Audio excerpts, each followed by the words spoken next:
hablaremos acerca de algunos principios físicos y aplicaciones clínicas de cada una de las tecnologías. Entonces, dame un segundito. Recordando que el endotelio está compuesto por una capa única de células poligonales, la mayoría de manera hexagonal, que están organizadas en un patrón de mosaico, como podemos ver en la imagen A, que es una microscopía electrónica.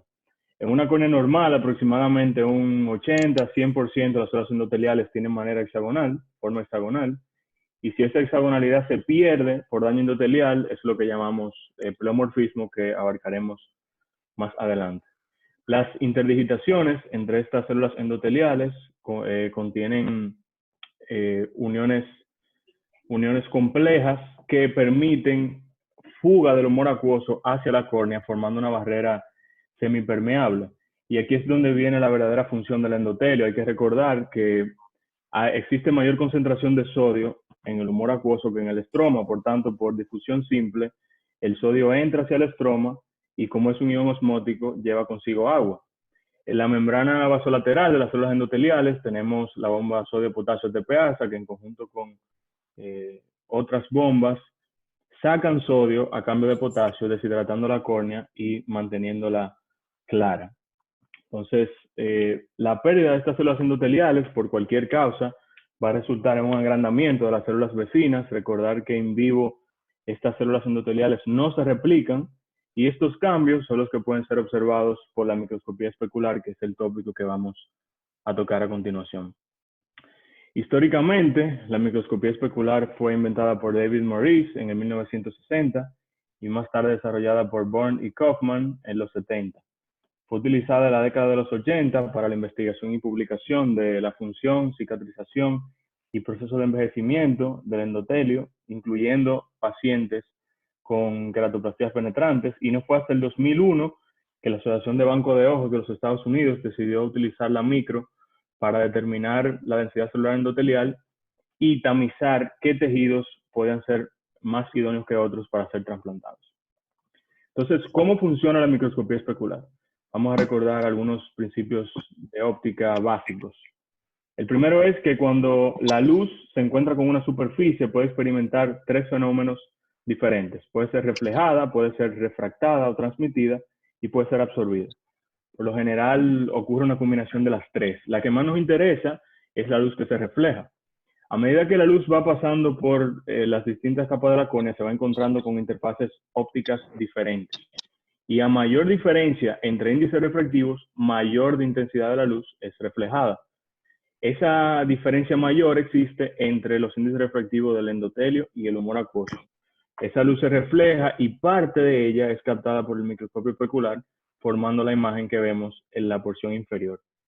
Es importante tener en cuenta que si existe edema corneal, por ejemplo, una gran parte de la luz se va a dispersar, dando como resultado una imagen de mala calidad.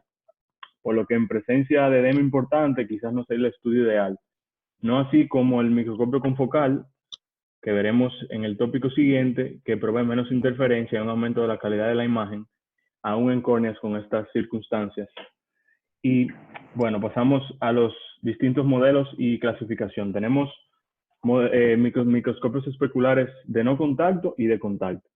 Los de no contacto utilizan un punto de fijación interno y es necesario que el paciente mueva los ojos para evaluar el endotelio central, la media periferia y el endotelio periférico.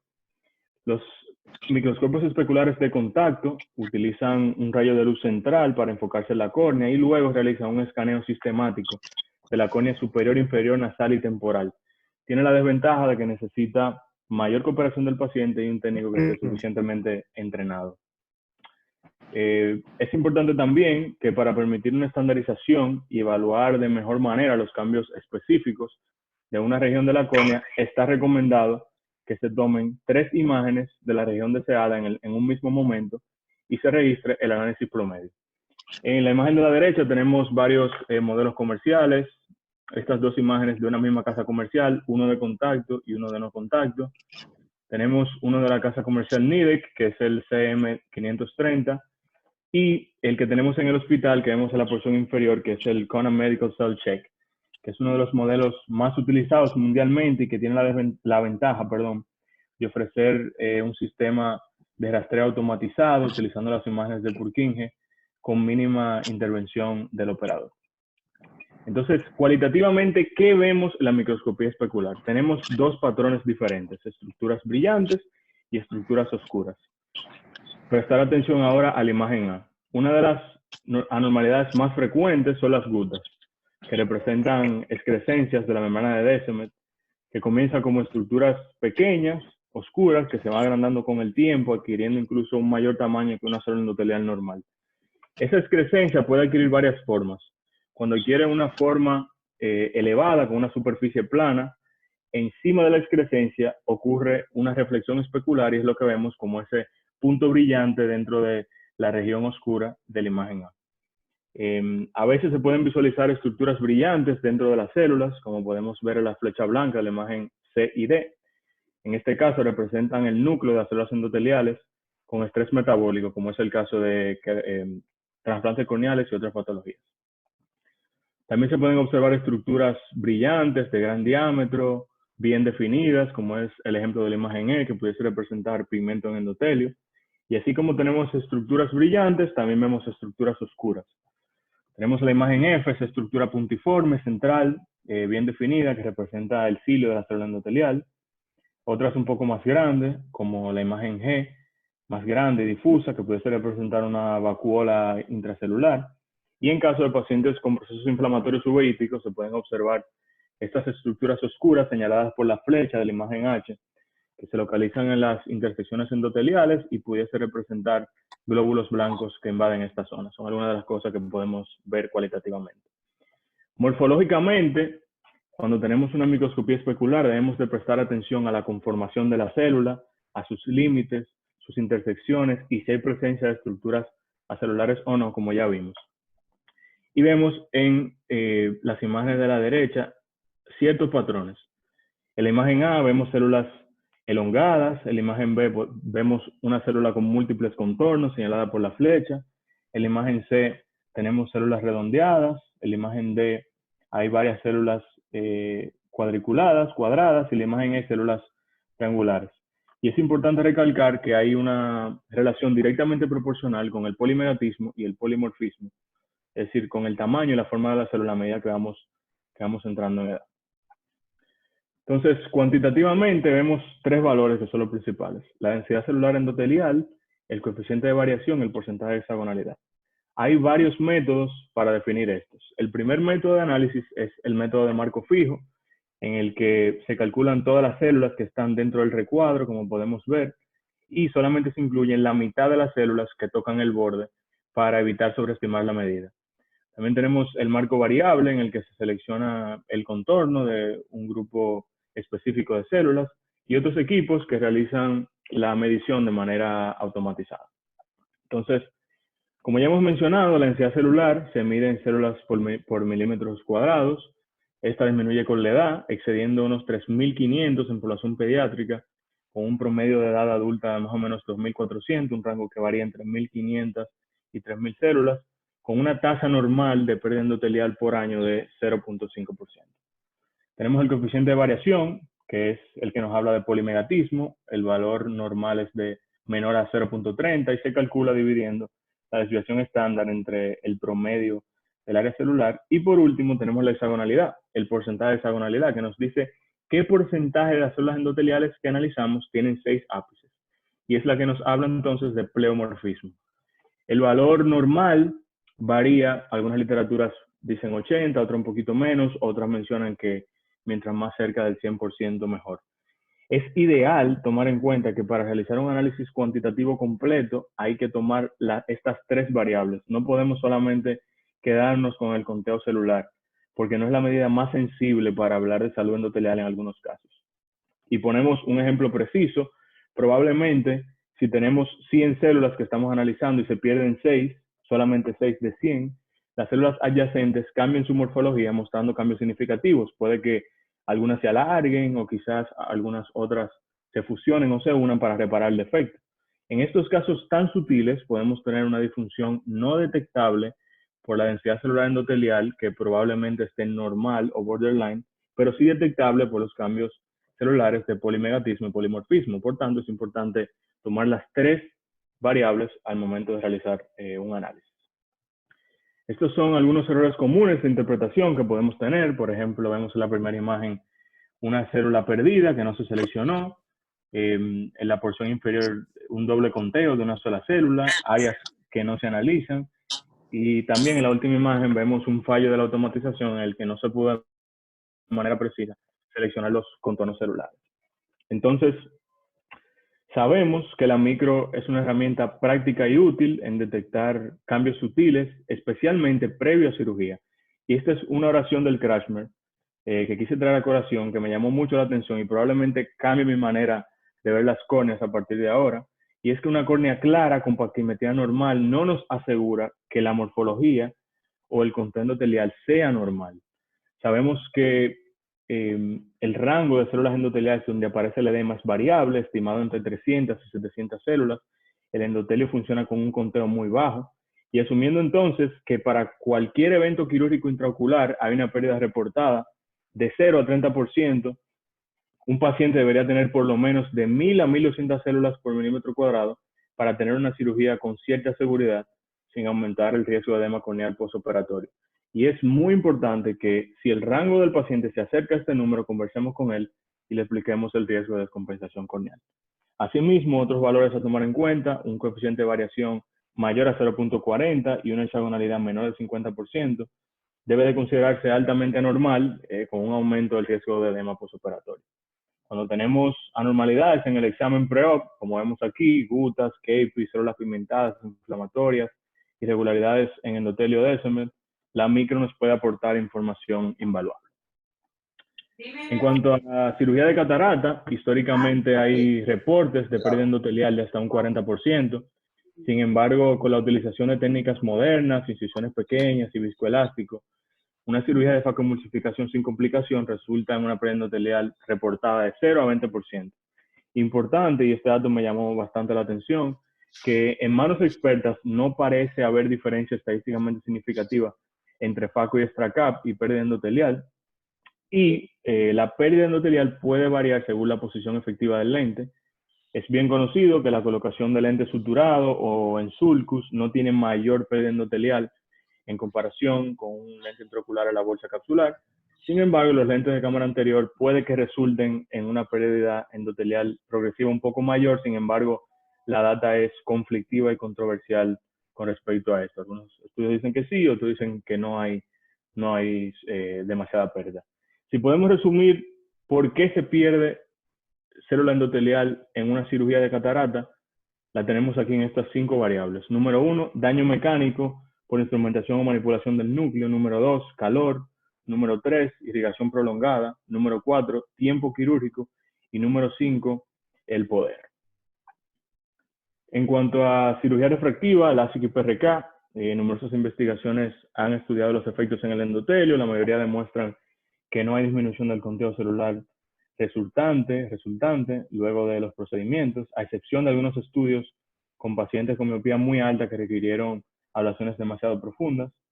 Los lentes intraoculares fáquicos, tenemos el caso del Artisan de Versace, que tiene una pérdida endotelial aceptable de 1.8% por año, un poco más elevado que la normal, con porcentajes de hexagonalidad parecidos a la medida pre-op, luego de 4 o 5 años de seguimiento.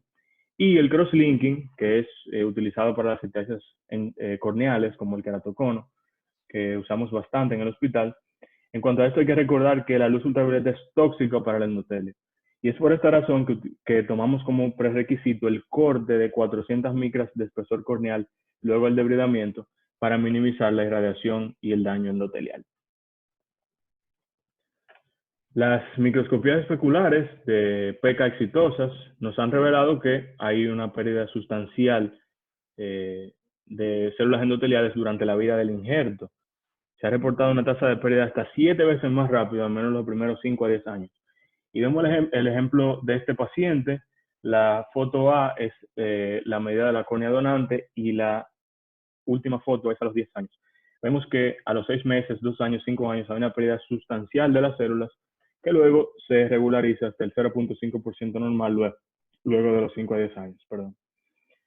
Así también, la microscopía es un método útil para tamizar el tejido de las queratoplastías y la mayoría de los bancos de córneas proveen datos cuantitativos como el conteo endotelial y las características morfológicas, de manera que a discreción de cada banco de ojos se establece un conteo endotelial mínimo para el procedimiento. De manera general, el mínimo establecido es de 2.000 células por milímetro cuadrado, elevándose este número a 2.300, 2.500 células para queratoplasias endoteliales que requieren un poco más de células para las mismas.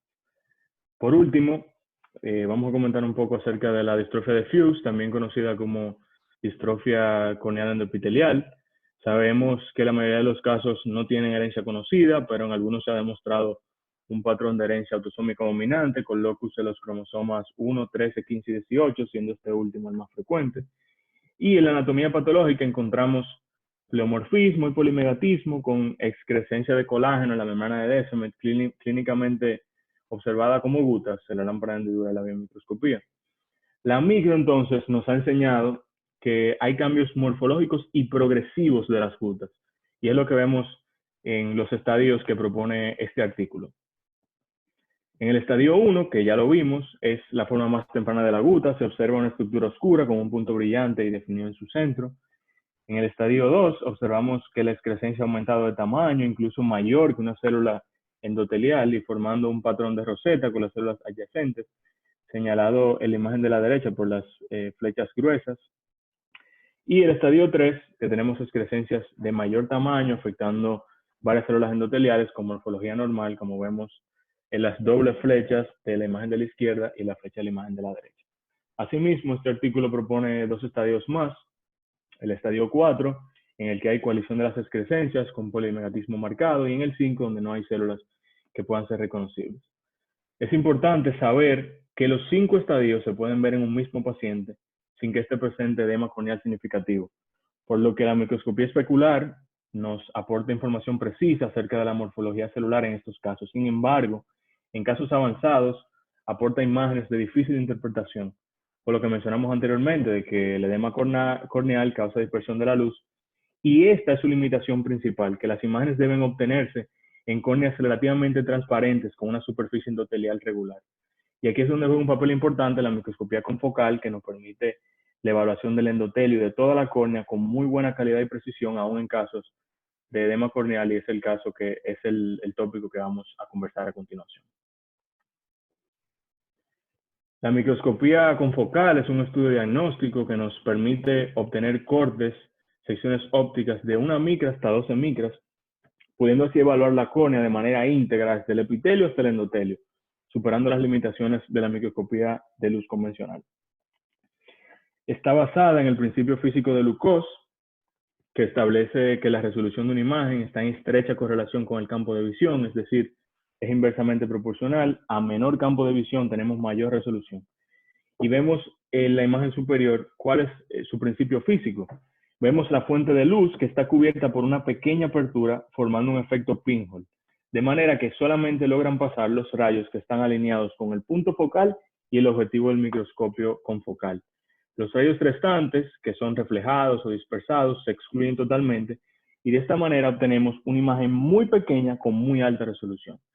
Sin embargo, esta fue la principal limitante de los equipos primitivos, de que era una imagen de muy alta calidad pero muy pequeña.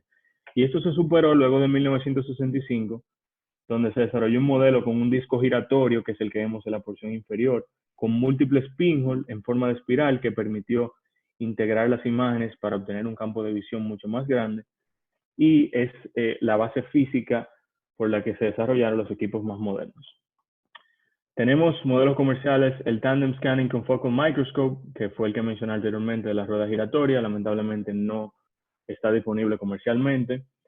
Lo que sí tenemos son el HRT3 de Heidelberg y el Confoscan 4 de Nidec.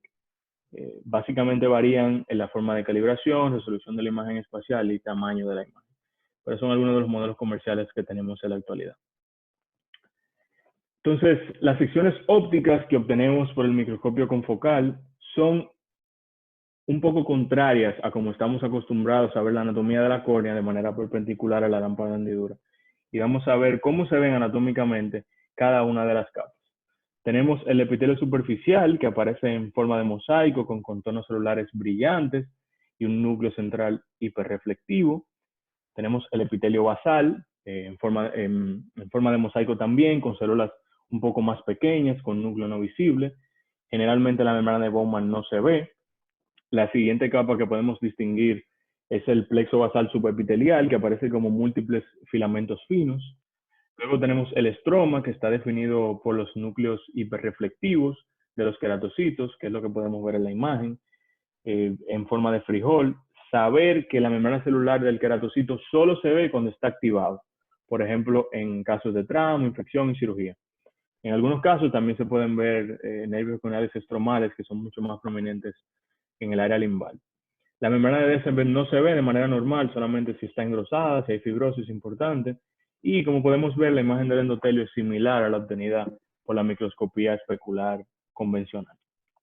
Los equipos más modernos, entonces, tienen la capacidad de integrar todas las imágenes por planos para realizar una construcción 3D de todas las capas de la córnea y realizar su evaluación de manera íntegra.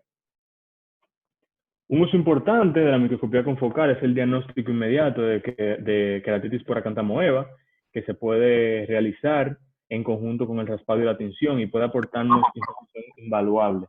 Podemos observar la biomicroscopía en la parte superior de un paciente con queratitis y en la porción inferior su microscopía confocal correspondiente, donde observamos en la primera imagen señalada con la flecha blanca la forma quística del microorganismo. Es un quiste de doble pared rodeado de un área lucente que se conoce como signo del halo y representa una microcavitación en el estroma y es patognomónico de queratitis por Acanthamoeba. En etapas más tempranas vamos a encontrar fisiopatológicamente, ¿verdad? Las etapas quísticas y trofozoitos en la parte más superficial del epitelio y el estroma anterior, y a medida que va aumentando el curso de la enfermedad, lo vemos en la parte más inferior, siendo más difícil su diagnóstico cuando la encontramos en esta etapa por microscopía confocal. Vemos en la imagen B que no solamente podemos ver la forma quística, sino los trofozoitos. La literatura dice que es un poco difícil distinguirlo de un queratocito activado. También podemos utilizar la microscopía confocal, vemos en la parte de la derecha, para visualizar organismos fúngicos. En este caso es una biomicroscopía de un paciente con una queratitis por Fusarium, donde se ve en la microscopía confocal claramente los filamentos hiperreflectivos que son característicos en el estroma corneal. Otra de las aplicaciones, como ya mencionamos, es la distrofia de Fuchs. Podemos ver aquí en la imagen que tiene una apariencia similar a la micro, con polimegatismo y polomorfismo marcado. Y las gutas aquí son visibles como puntos hiperreflectivos centrales. Recordar su ventaja principal sobre la microscopía especular en casos de córneas con haze y edema. En el caso de cirugía refractiva, LASIK, por ejemplo, podemos evaluar muchas cosas, desde el grosor epitelial, el grosor del flap, haze, densidad de partículas en la interfaz. En el caso de la imagen A, es una reconstrucción 3D de un paciente 3 meses luego del procedimiento, donde se puede observar la diferencia de reflectividad en la interfase. Esto asociado a activación de queratocitos y cierto grado de edema, como podemos ver en la imagen B y C.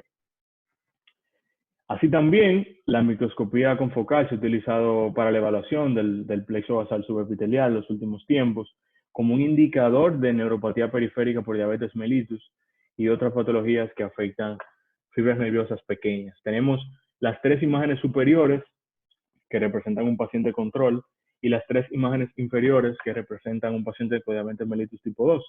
Y podemos observar en la reconstrucción de las imágenes C y F que hay una diferencia significativa tanto en la densidad como en la organización del plexo subepitelial, y que estos cambios están reportados que pueden incluso preceder retinopatía diabética en esos pacientes. Y así como en la foto de polo posterior, tenemos montajes para observar la retina en campo amplio. Aquí también software especializados pueden reconstruir el plexo de casi toda la córnea mostrando su patrón de vórtex que claramente vemos en la imagen. Por lo que podemos concluir que conocer la microscopía especular previa a cirugía es clave para el éxito quirúrgico, que estas nuevas tecnologías nos ayudan a la detección temprana de patologías endoteliales, ofreciendo un diagnóstico más rápido, un mejor seguimiento y educación temprana a nuestros pacientes.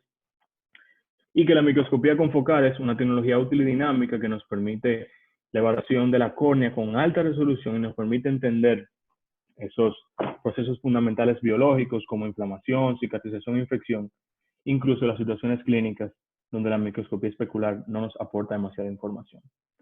Esta es mi bibliografía y muchas gracias.